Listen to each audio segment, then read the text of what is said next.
Alright, so I finally got the greens on the stove. I got my pan going.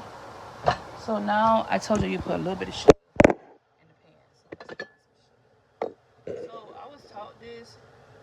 I'm not quite sure why we do this, but shit, I've been doing it all my life. Put the sugar.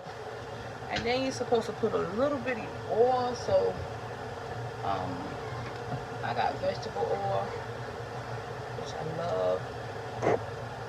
I mean oil, olive oil. I just put some in there. Close it back up. Clean the top off of the sugar.